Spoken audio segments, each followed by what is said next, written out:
the end. So we're at 5:03. I guess the only bit of, hey Bob, how you doing? Hi, Robert. You're muted, so I assume that's good. So I think People have often said that. You're not the first.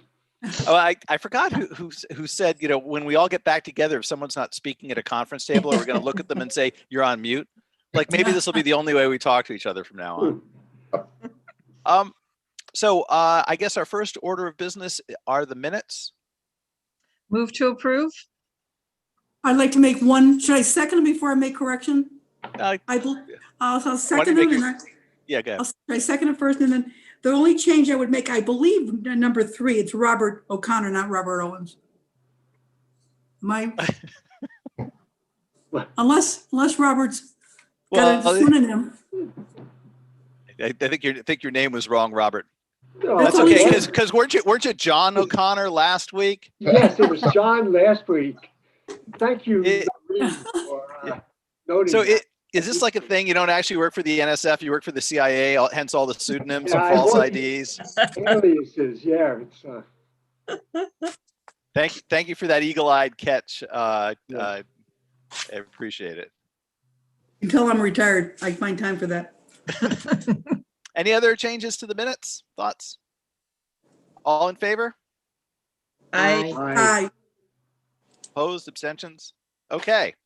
Look at us. We're off to a great start. So just a reminder, at our next meeting, we should have hopefully Ira Bloom.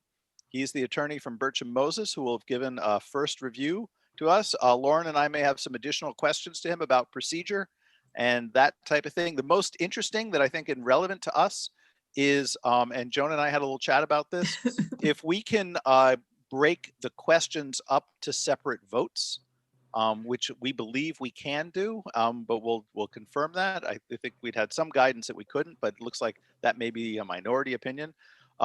Then that means that we could get to work pretty quickly on perhaps like the cleaning up part, which we have a big jump on. So we could sort of advance that quickly while we're still listening to people.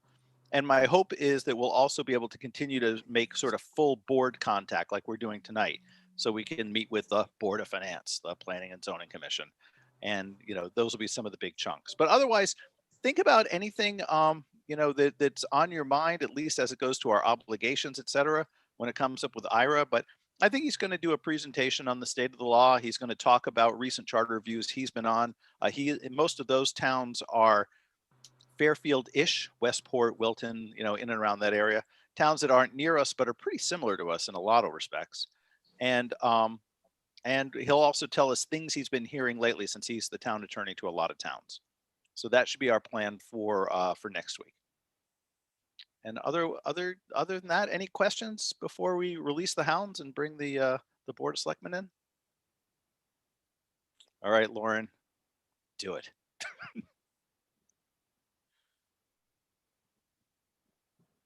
The power, the control.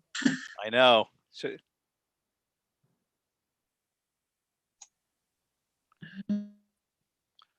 All right, Al, Scott, and Bruce, click your cameras on. Oi. Excellent. Come on, Murphy. You work partially in consultants. Get that camera on. There we are. So my camera is on, but in full disclosure, I'm actually doing it from my phone because I hit the link and it crashed my entire computer. So I'm restarting. So it's all your fault that you crashed my computer. In that case, Lauren, job well done. And Al, put in an expense to the town. Al, where's Bernie in his mittens next to you here, huh?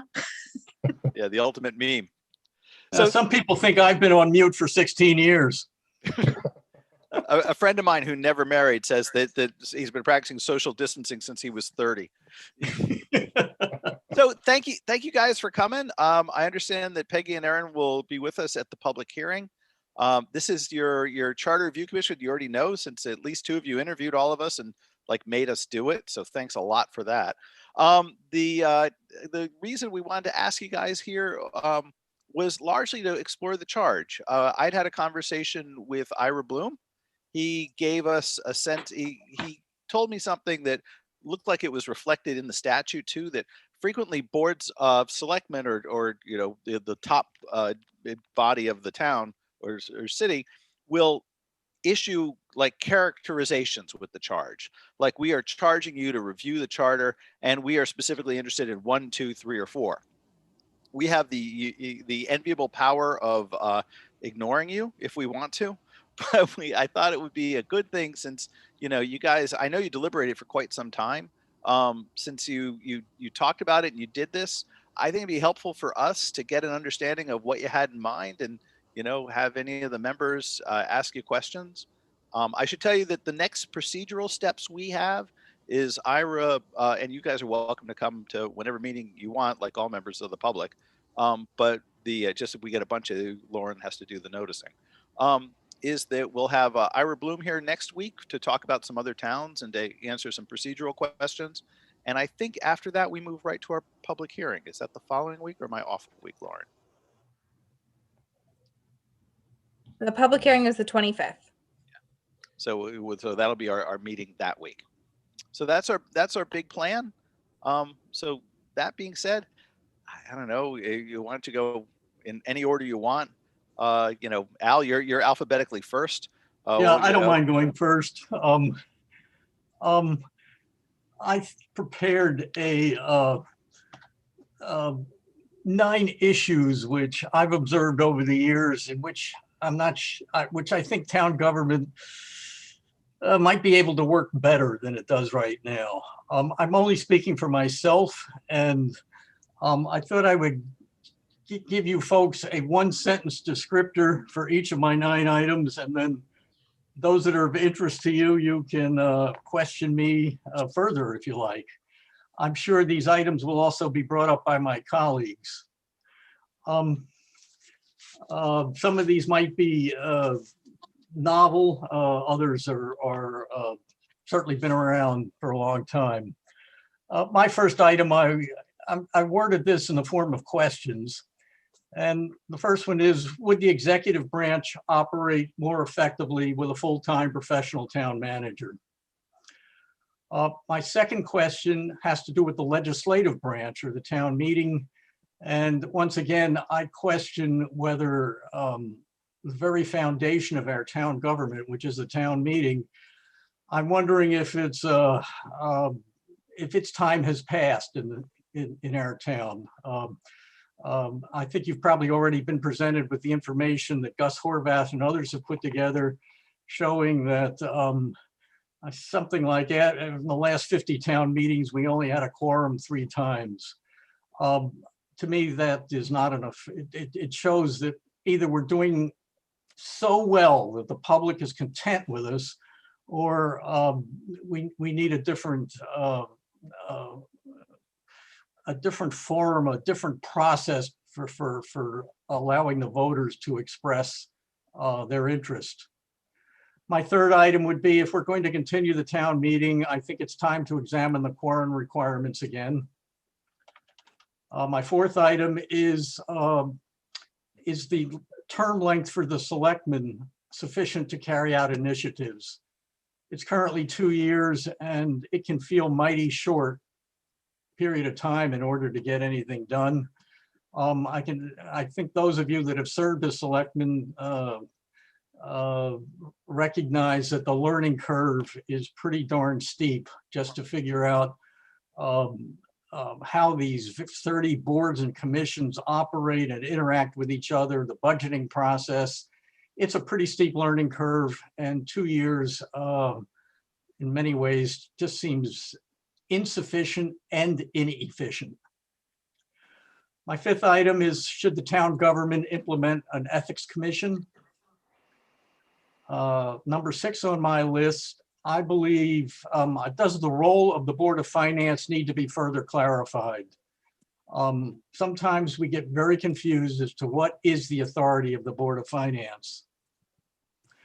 My 7th item has to do with the voting requirements at town meetings, if we continue to hold town meetings.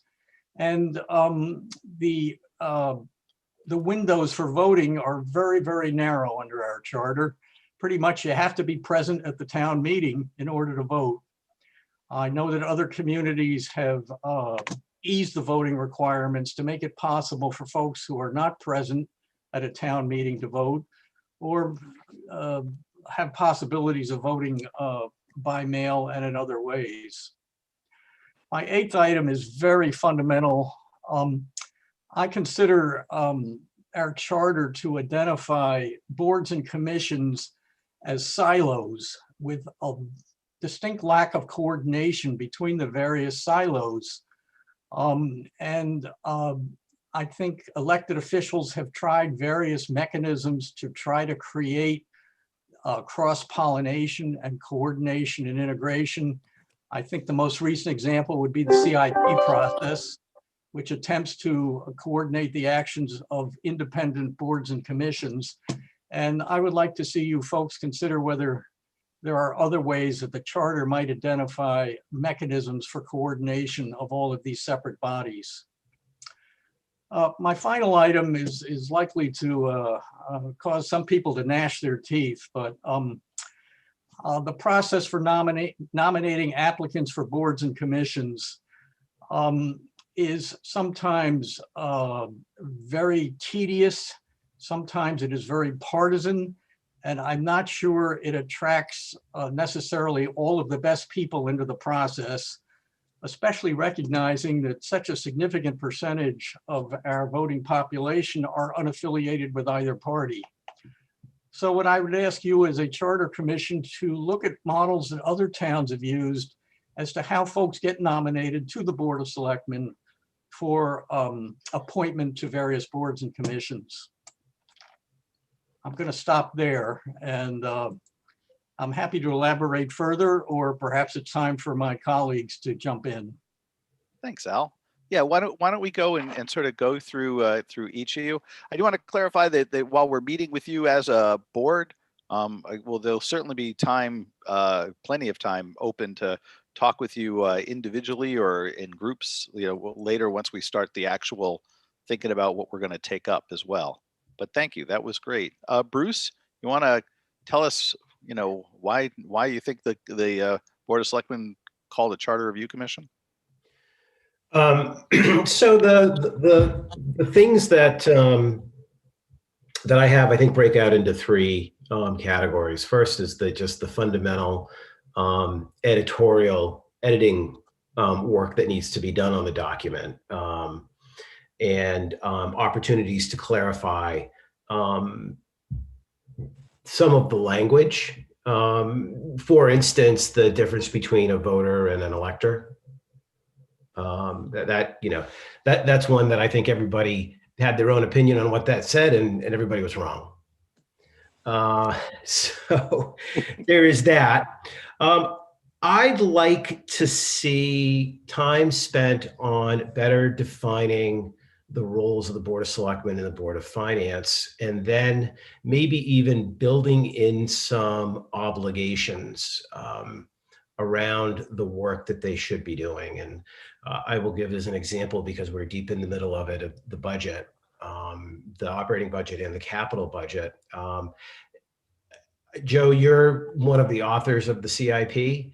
I see the CIP really as a workaround for a Board of Selectmen that is not inclined to do their job in a timely manner or in a thorough manner. And so opportunities to hold the Board of Selectmen to be accountable for the capital planning and the operating budget, I think frees up the Board of Finance to focus more on the sustainable financial state of the town. What happens is there's enough question about what the Boards of Selectmen are doing that the Board of Finance feels compelled to get into the nitty-gritty. And I see that as a point of friction, but I agree with Al, it would be nice to see the Board of Finance get firmed up in their role a little bit more. But I think the source of the problem fundamentally is the Board of Selectmen not taking on that budget work with enough diligence. The other thing that I'd like to see you guys spend time on is carry the recent COVID experience with you into the discussions and look for ways to future-proof the document. I like that. Future-proof. Yeah, I mean, to the extent possible, right? I mean, if we'd asked you all to do this 18 months ago, you would not have been talking about meetings. You would not have addressed the remote versus in person, the absentee style voting versus that. So now that we've got that, I think we can unfortunately safely say it's not a matter of is this going to happen again? It's when is this going to happen again?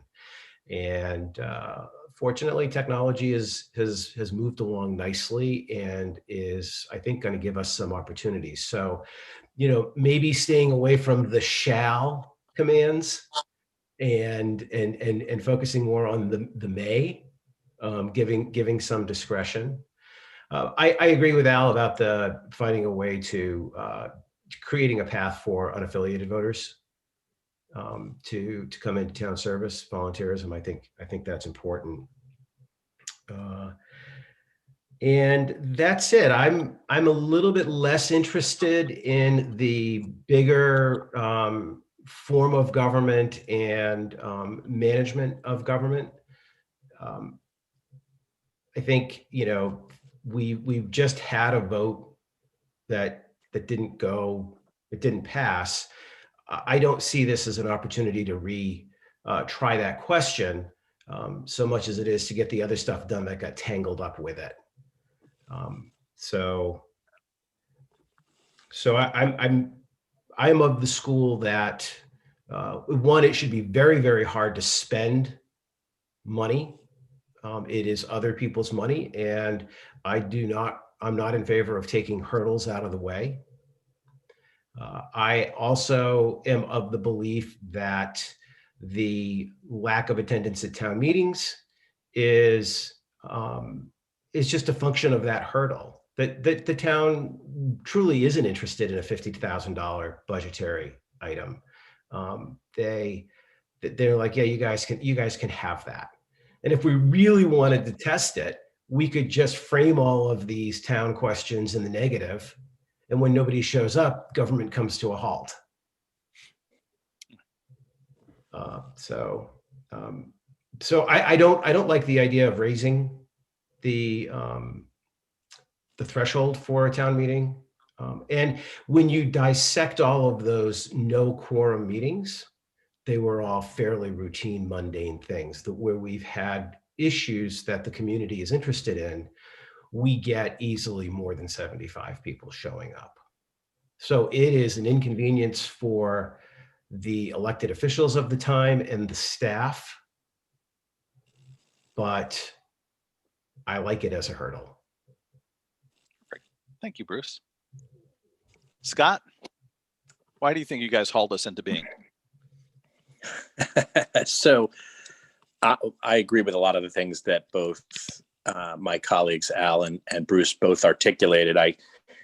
In the spirit of one-upping my colleagues, though, I've prepared a list of 52 items that I'd like to read off. Are you going to put that PowerPoint up on the screen there for us, Yes. D'Artagnan? Yeah, that'll any be good that'll be any great. good consultant, right? So I think just starting off at the bigger picture of why, to answer your question, Joe, because I think it's important. I think we're at a point right now where we had an opportunity to clean up a document X number of years ago. It ultimately didn't pass, and I think it is in desperate need of cleanup right now. So I think first and foremost, I would like to see that cleanup happen. Regardless of maybe some of these other peripheral strategic issues that we may wrestle with as a town and you guys as a charter committee. I think ideally, if we could break this up into phases or questions to vote, I don't know what the answer is and whether we can do that or can't do that. I think that's something that we'll have to better understand with our legal counsel. But I think, ideally that would be fantastic if we can, block and tackle, get the document cleaned up, and then maybe also address with guidance from the public on some of these broader issues. So I think as I go down my list, and again, I'm only on number 2 of 52 here, role clarity would certainly be, I think, in complement to both what Al and Bruce said, I just think there needs to be a level of proper role clarity, and I think paying very close attention to certainly the 3 elected boards, Board of Selectmen, Board of Finance, and Board of Education, but ensuring that there's, the right delineations between those roles so that we're not leaving those gray areas, which I think we're living in quite often. I also think Al may have mentioned this, that the consistency across those 3 boards, two of the boards have 4-year term, and then the Board of Selectmen have a 2-year term. So to me, there's ample opportunity with the notion of a learning curve. I can be one of the first to say that, it is hard in that first year to get up to speed. And I think, you're already campaigning in your second year. So it's a lot to take on. So, with that, I do certainly think it would be fantastic if we explored the notion of a town manager, or a role like a town administrator, or whatever options may be out there that we could explore from a best practice standpoint to drive, the separation maybe of the political arm versus the operational arm. And I think that's just sort of a theme that I would ask you guys to be thinking about as you're looking at the charter is, how do we delineate operational sort of tasks, operational structure versus maybe the political or the financial. And I think that's something that we need to be thinking about. As I was thinking through this, just the notion of line item purview of the budget and making sure that that is part of our role clarity conversation, because I think that's a source of where we overstep each other, I think, and step on each other, and frankly, maybe just a bit of role duplication and inefficiency in our government. So maybe that's a broader theme, is just how do we ensure that given that we're a bunch of volunteers, there's very few paid, Peggy right now is the paid individual. How do we operate in a world where we're being as efficient as possible with our volunteer time? For those of us that have the paid job, outside of this is not the only thing we do. And I think, ensuring that it's, working as a efficient operational machine would be important. Like the notion of the volunteers and how we solicit open positions. I think there's a lot of creative things that could be done to, even just with our town website and how we post open positions and click on open positions that would make it open to everybody versus maybe just running through political parties. I think that is important. And I guess maybe the last thing I would leave you is sort of dovetailing on what Bruce was talking about with this notion of future proofing. But I guess I would ask that we think about the town charter in the context of making it more open for future changes. I think ideally we want some flexibility in the town charter, but also give us some direction. And I think, it leaves things sometimes maybe a little too gray or a little too, I just think we're not affording ourselves the ability to re-steer or make changes. And I think that, if we were open to future changes, I think that would be helpful from a governing standpoint. So I think that was my list. Excellent. I've got some things, but why don't I turn it over to our happy group? Questions for the 3 Illuminati that came here to talk to us? The 3 amigos today. You'd need the suits and the hats for that. That's right. So I guess I'll start. So my name is Matt. So Al, you were talking about the ethics, like an ethics commission. What's the thought behind that? Because I thought that was interesting. Our charter, it could happen. We should consider this, but what's the pros and cons of that and why? The argument in favor of a ethics commission is it first of all, it helps to define the corridor of acceptable behavior. Right now, we have no operating definition. We have very little in any documentation for any of our boards and commissions, which indicates what is improper behavior or what is out of bounds. I think the second thing an ethics commission does is it provides a point of contact for members of the public or members of the government or even the staff of town government to report something that they feel should be reported. Right now, there's, as I remember, there's a very minimal documentation which says pretty much if you see something that isn't right, you should, I believe, let the first select person know. But it does not provide any kind of formal mechanism or process to give people assurance that if they come forward, that their voice is really going to be heard. I think that's the argument to make. The counter argument, Matt, is what is the problem that we're trying to fix? Why do we need an ethics commission? And I've long been an advocate of this. And all I can tell you is if this committee were to have a look at what other towns in Connecticut have done, and I think the CCM has done quite a study on this. A number of towns have implemented ethics commissions as part of their town government. As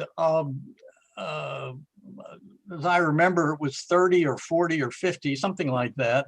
And while those ethics commissions have not been very busy, they have provided the public with an assurance that if they come forward with a complaint, that something's going to happen. The analogy I would make within town government is the police department. Our Board of Police Commissioners has a formal process whereby anybody who has a complaint about the police department has a mechanism and a process to register that complaint. And that complaint is considered by the Board of Police Commissioners, and under their policy, the complainants will get a response, a formal response as to whatever their complaint was. So I think those are the pros and cons. At one point in time, and I'd have to test Noreen's memory here, the Board of Selectmen many years ago did get so far as to actually write a policy statement. And I think the record shows we actually approved it. We just never implemented it. And so I think it's just timely to take it up again. Your predecessor body, which is the Committee on, what did we call it, Government Studies, that was one of their recommendations, that it's time to look at least two bodies, which are two elements of town government, which we don't have currently. One was an ethics commission, and the second one was a public health council. I think in the middle of our pandemic, again, this might be part of what Bruce dubbed future-proofing. I would urge you to consider whether it's time again to bring forward a public health council, which would advise town government on various kinds of issues. Just as a reminder, our public health official is pretty much in charge of inspecting septic systems in restaurants. And while the title is public health director, their position is on a day-to-day basis very tangential to things like how does this community deal with a pandemic? How does town government provide accurate information to its citizens in a timely manner? So I think both the Ethics Commission and the Public Health Council, I would urge you to consider again. Thank you, Al. Other questions for our esteemed group? I have a quick question. This is Liz Daly. What are your thoughts on the length of the selectmen as far as, should it just follow what the other two elected boards, which are 3-year terms? Is that correct? Four. 4-year. Yes. That would, okay. Yes, I think so. I think it would, again, gaining consistency across all the boards. I think that, kind of where Al was going with the downside of that argument, or the other side, is that, you have a political majority potentially in place from a Board of Selectmen standpoint for 4 years. So, but that's not inconsistent with what's happening already in the other two boards. boards. So, each board seems to be handling things a little bit differently.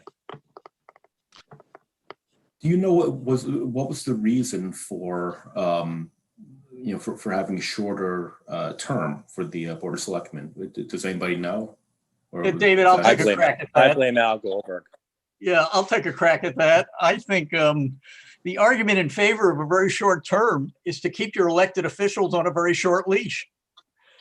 Knowing that one has to stand for re-election in a short period of time might change the way some people reason this through. I think because all except the first select person are volunteers, I'm not sure it's a very strong argument.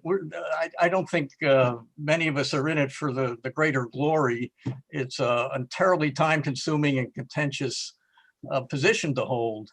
So I think the 2-year term could give the public assurance that we'll get those rascals out of there if they get too far adrift.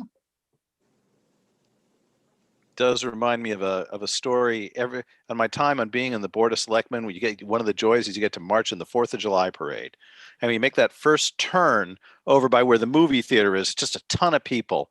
And every year I marched, Al Goldberg would lean over in my ear and goes, "Look out at all those people. How many of them do you think are looking and saying, who are those guys?" That's so true. It's so true. there are a few glories. Other questions for the group? I have a question. Al, you brought up, I'm looking for it right now, and I totally agree with what you're saying. Nominating applicants for unaffiliated electors being put on boards and commissions. Back, and I think it was like 06 or whatever, we did change that policy, and I know we've used it lately, that there's a third way. And maybe we don't advertise it enough, but I know we just got somebody last year on the board of Youth and Family Services who did not want to go through a party. And she's an unaffiliated, she felt strongly about it, she's a great member. So we have it. But my question to you is there a place that's designated in the charter? I don't know exactly where it is, I'm just curious. I don't think it is. I wonder if that's more of a policy than a charter. It's not more designated. process. Yeah, it's more process, I think. It's not designated in the charter, and it is a process thing. And how we attempted to rectify the process, because that came up in the last review of the charter, was we implemented, if you want to apply for a board or commission, you apply through one application at the town. And if it's a Democrat, it goes to the Dems. If it's an R, it goes to the Republican. If it's a U, it goes straight to Board of Selectmen for review. And it doesn't, correct me if I'm wrong, Lauren, if that's the way it was designed. Noreen, if I could provide you with a further response, as you well know, sometimes a selectman get caught in contentious traps about who to appoint and what their party affiliation is. And while we shouldn't do that, it's nonetheless an unfortunate aspect of how the current process works. I do understand that there are other towns that use a moderator approach to nominate people to the Board of Selectmen. There's either a group of independent citizens who consider candidates and then make their recommendation to the Board of Selectmen. And in smaller towns in Connecticut and Massachusetts, I understand that sometimes there is a single elected position of someone called a moderator. And that is the person who interviews candidates and considers who should be recommended to the Board of Selectmen. That sounds like a pretty extreme departure from where we are now. But I think the current system has a lot of flaws and friction built into it. And obviously, we're all looking for a process in which the best people get appointed. And you're right, Al, because we have people that are uncomfortable. You're exactly right. We want we're so lucky in this town at how many people volunteer. But a lot of people don't like politics at all. And the minute we go through only parties, we cause that, unfortunately. But we do have an alternative. I just don't think maybe we're not advertising it enough. Maybe we've got to set it up more formally. And let it all go through front office, and then let them send it to whoever instead of going to the parties. We should look at it, but I didn't see it in the charter. That's why I brought it up. Yeah, Noreen, another alternative is what the selectmen are currently doing when we set up a new commissioner committee, and we, the selectmen, are doing all the interviewing. For example, you folks went through a selectman interviewing process. If we didn't have nearly 30 boards and commissions, I would say the selectmen could do all the interviewing themselves, but then we would have no time to conduct the people's business. Yeah. Go ahead, Scott. I just think, a large part of this, is visibility to open positions on boards and commissions. And I think sometimes we probably need to figure out a better way, and do a better job at publicizing those open positions so that we can attract a variety of candidates. I'm not sure right now, a lot of times those open positions tend to flow through because we have the list, and the list goes to the nominations of the Ds and the Rs, and they go work those lists to go fill the candidates, as opposed to maybe the town posting the open positions and kind of flowing it that way. Sometimes we do it, sometimes we don't, but I think there's a consistency thing there. The only thing I would point out is, as soon as we constitutionalize, as soon as we charterize a process, if we're too specific, we've removed innovation from the hands of the elected bodies. So, it's important for us to remember the strengths and weaknesses of a charter. Put a charter in, you have to do it. Put a charter provision in, you have to do it that way. And that's one of our issues. I was going to ask you guys a question. Charterize. I like that word though, Joe. Yeah, I know it. I just made it up. New and word. That's You got awesome. a new dictionary now. Yeah. Yeah. So let me ask you a question that's been bothering me. So both Al and I have served on the Board of Finance and the Board of Selectmen. But I think Noreen and I, Al, Scott, and I guess Bruce, all of us have served on the Board of Selectmen in times of being in the minority and being in the majority. Yep.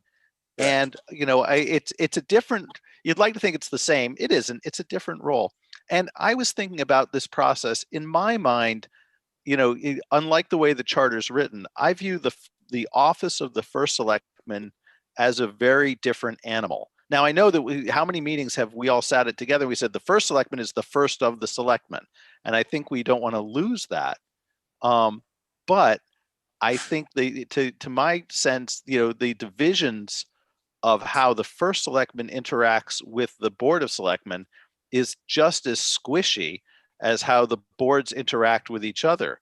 We've all had first selectmen, that some who communicate a lot, some who communicate not so much. Most, I think, communicate a lot, except when they want to communicate not so much. And we should. And I think I'd welcome your thoughts on, particularly as you've been functioning in this constrained communicative time, to get your thoughts on the separation, the way we should treat the office of the first selectman versus the selectmen.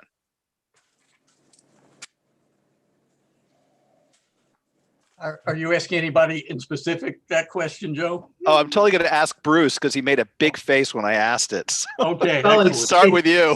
I mean, I think the only practical way to do that would be to not allow the party caucus. It would tend to isolate the first select person, though, and I'm not sure that's a good idea. No, I think you and I probably isolating them to the senior staff, which maybe that's a good thing, so that their focus is collaborating and working with their senior staff as opposed to fellow politicians. But it's an idea. Well, and I mean, and we definitely were carrying that title of politician, but by and large, it's been my experience that when we talk formally or informally, it's really around the issues and not around the politics. So for those of you that haven't been in office, the Democratic members of the Board of Selectmen or the Republican members can talk together. So if you're in the majority and it's a Republican Board of Selectmen, the three Republicans representing the majority of the board can meet outside of the meeting and not trigger a FOIA requirement. What you can't do, strangely, is then, in the spirit of bipartisanship, you couldn't take, two Democrats and a Republican and get together and chat about the issues, in that confidential setting, because that would trigger a meeting. So there's a built-in partisan bent. You also can't, if you're in the majority, you can't have an outside person come in, but if you're in the minority, you can. Yeah. Which is interesting. So there, much of that's controlled at the state level. Yeah, that's but the it's- FOIA regs, so. Yeah, that's what they're talking about in the weird ways in which they meet. None of which is how I think any of us would design that if we had that in our power. And Joe, I mean, I think, you're right about keeping the document at 50,000 feet and not being too prescriptive in what it requires us to do. It needs to give us options.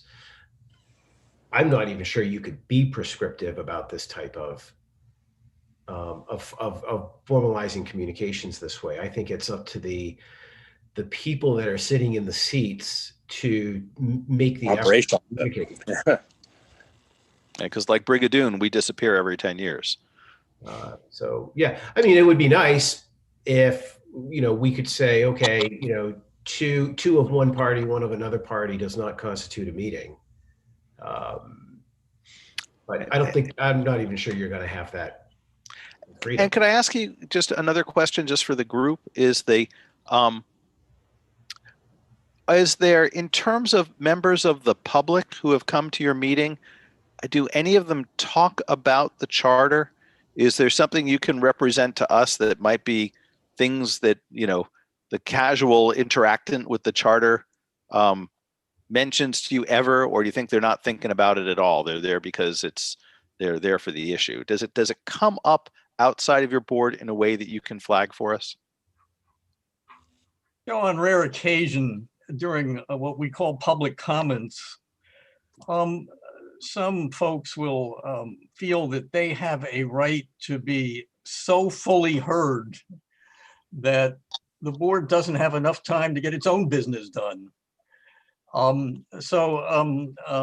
At various times, the selectmen will, if they see a large crowd coming in for an issue, will try to somehow put a cap on the amount of time that public comment is going to take place, because we're often facing an agenda that has 20 items on it, and we need to get the people's business done.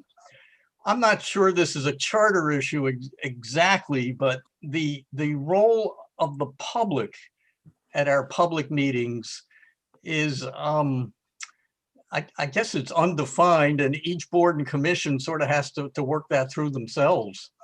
Occasionally it leads to who's ever sitting in the chairman's position to get into a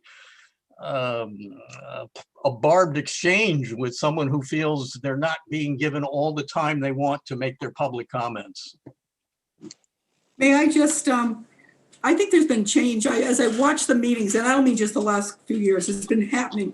I think there's been a change, both with the Board of Ed and the Board of Select, but I don't know about the Board of Finance, in the public making comments and being involved. And I really have not really liked the way it's been going. I mean, I remember being at a meeting, I don't know when it was, and someone got up and was very heartfelt about something. And I saw it at the Board of Ed and I've seen it at the Board of Selectmen. There was no comment at all. I said, okay, thank you for your, no assurance, no. And I don't know when that change happened. It started really with the Board of Education, and now I've seen it for a few years now with the Board of Selectmen. So that's something, I know it's not in the charter, but I just wanted to, the thing that you all, by just one more thing, someone asked a question about the term limits. All the towns were 2 years, and little by little you see towns changing. Matter of fact, I don't think Guilford and Durham both are 4 years, and it hasn't been that long. I think the first select woman in Durham is in her second 4-year term, so it's new.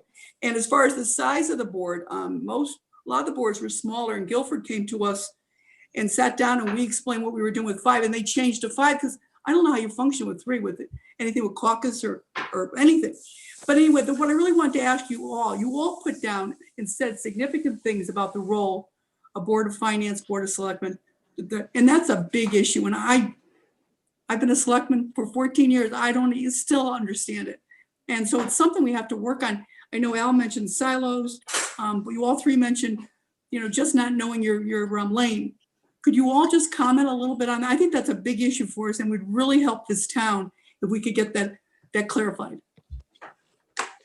So I'll take a stab at it. By way of example, in our recent budget workshop, the Board of Finance members went off on a tangent about stop signs. and whose department is and should be responsible for deploying stop signs in town. Now, this would be getting into the weeds for the Board of Selectmen. For the Board of Finance, it's just a distraction. And I think that same conversation happened at the CIP as well. That's right. So that gets to Scott's line item points. In my rainbow and unicorn world, the Board of Finance is providing specific guidance on total budget numbers. And they can do that in the form of an annual year-over-year increase or an absolute number. And they should be providing that information well in advance of the start of the budget cycle. So you're looking at like July 1st for the next year. And that guidance should go to the Board of Ed and it should go to the Board of Selectmen. Similarly, there should be good, strong guidance on debt service. How much debt are we as a town ready to take on? And that is their absolute authority and role and squarely in their lane. And I think that the budget season would be a lot easier if we knew not just what room the dartboard was in, but the wall that the dartboard was on. And right now we don't. And you've all, well, all of the former and current elected officials, you've sat in these budget workshops and you end up haggling over what your version of an acceptable budget is, and because nobody knows what that is. And we sat in those budget workshops and none of us ever said that they thought the procedure was a massive waste of time over and over again every year. Nobody I know has ever said that. Has any elected official ever texted that to any other elected official? Or maybe at least one of us used to sit there and say it out loud. I don't like the budget process. Yeah. Al or Scott, do you have thoughts on that division? I'm sorry, Joan, go ahead, please. So just before Al and Scott, would you also say, so right now, under the current purview, the Board of Finance can only say, Board of Ed, you've got to reduce your budget by this dollar figure at the end of the cycle, right? Would that be kind of an acceptable thing? Continue, considering things change, literally, let's face it, from July to the following, there's things that can come up, or there could be additions or subtractions. Do you feel that would be a positive step forward?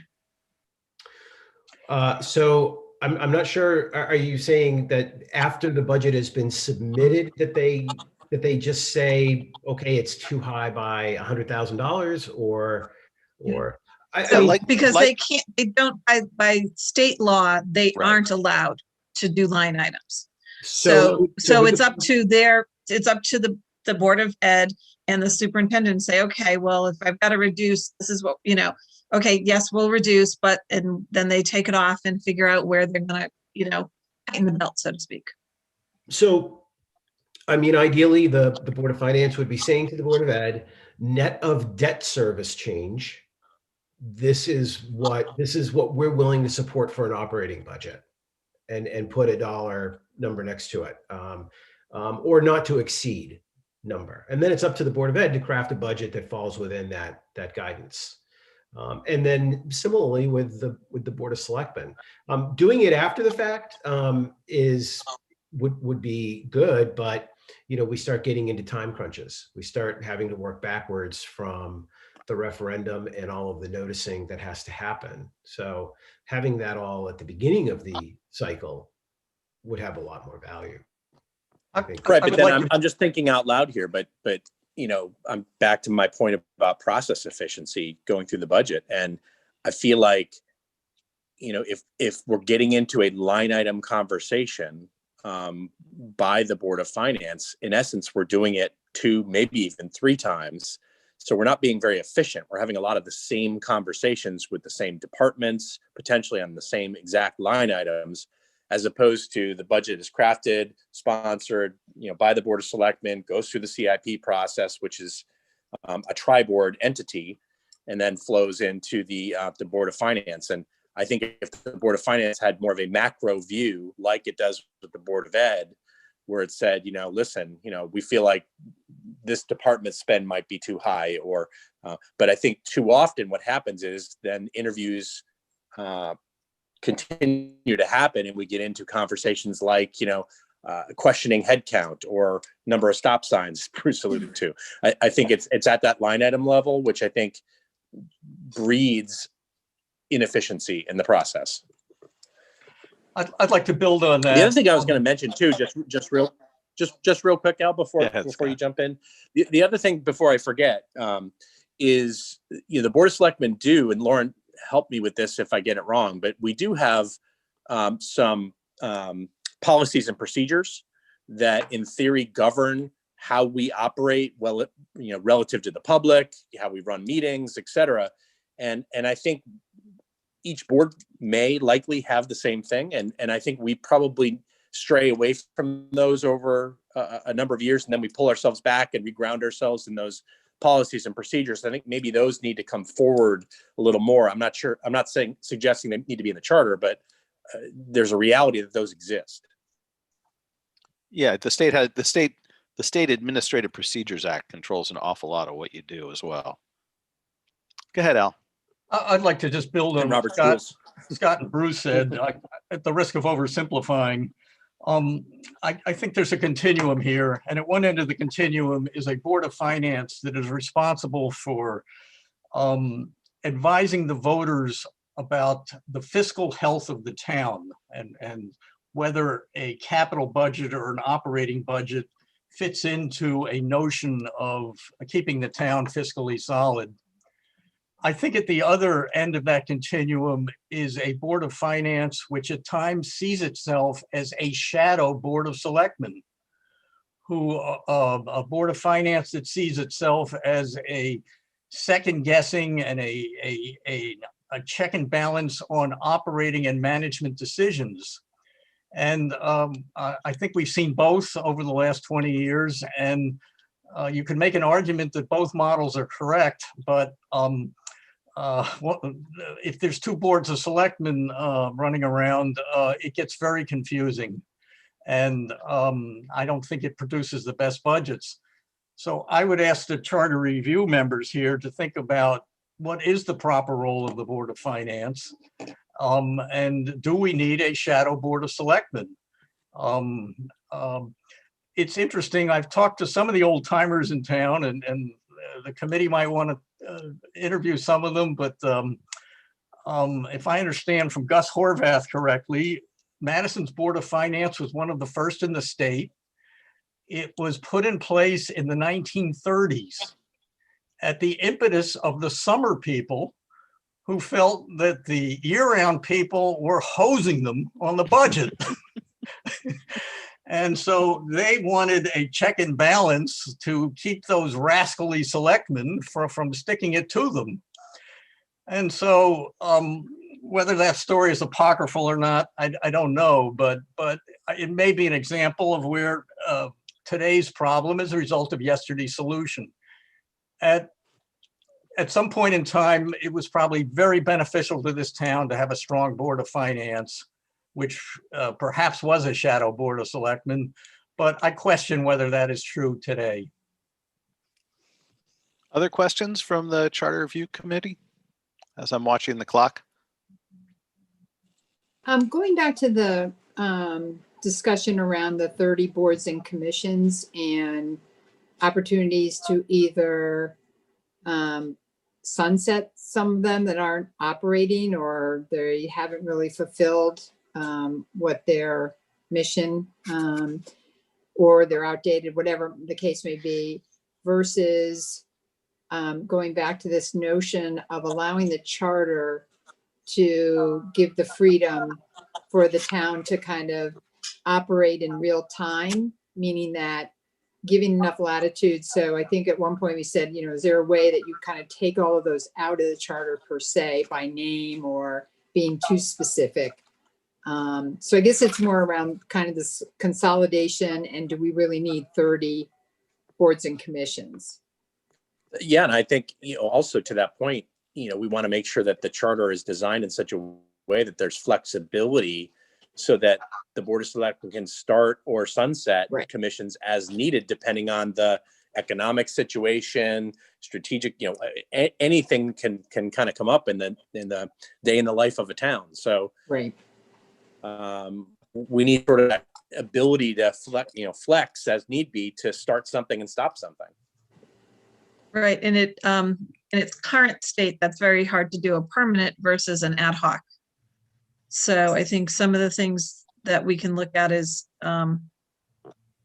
giving that authority to the Board of Selectmen to add or subtract upon town meeting or whatever form of government that it ends up being. But I think that's something we can look at. That's been something that's been talked about for a while, because if you look at the list, some of them are outdated. There's ones that aren't even in there that are currently up and running. So, and maybe a homework question for your group as a board, since you're the league governance board, is, what are the commissions that you think any responsible Board of Selectmen grouping would have to have? Because once we charterize them, you and your successors are stuck with them. We've got them. So maybe we need to look sort of at the floor in terms of what absolutely must be in the charter on that you should have, as opposed to the ones that are a really good idea. And if you really didn't do it correctly, then the voters will figure that out, and you guys can be reshuffled. or maybe not charterize a heck of a lot. Yeah. Well, some things, we very well may need. Well, no, but I'm just saying, but you're getting the charter, giving the authority of the Board of Selectmen the capability to do that, rather than making them a permanent charter board. Right. Once you start listing them, you're sort of stuck with them. I think that's the Yeah, problem. that should probably be a small list, for what appears in that charter. And so what makes the top level as opposed to the power to do it. And some of those, Joe, may actually be the elected ones, as opposed to maybe the rest of the boards and commissions that are, flowing through more of a nomination process or an appointed process. Right. May I ask a question? Al mentioned silos, and I know he was talking about Board of Finance and Board of Selectmen, or were you talking about broader than that? Do you see that with other, elected or appointed, whatever, other groups? Is that something you've been seeing? I do, Noreen. As you remember, one of the coordinating mechanisms the selectmen have come up with over the decades or centuries is to assign a member of the Board of Selectmen to serve as a liaison with many of these boards and commissions. It's an informal technique of trying to bring all the information to a central point. But as you well know, with 30 boards and commissions, and only Not 5 reasonable. selectmen, it's very difficult to cover all of these. And it's such an informal arrangement that I'm not sure it's really a coordinating mechanism as much as it's just a way to move some information around. So a typical board and commission operates under the town charter with a charge. And once the selectmen have appointed someone to those boards and commissions, they pretty much operate on their own. They make their own rules. They form their own agendas. Occasionally, the selectmen invite them in for an update, but we have all of the elements of town government pretty much operating on their own. And at times, even the selectmen are not aware, for example, of what the Planning and Zoning Commission is up to. It's not that we have authority to make decisions on behalf of the Planning and Zoning Commission, but Planning and Zoning Commission are making policies that very much impact the town and the townspeople going into the future. So I think our charter it's not negligent, but it does not provide any insight as to how all of these elements of town government can be coordinated and integrated and work together for the good of the citizenry.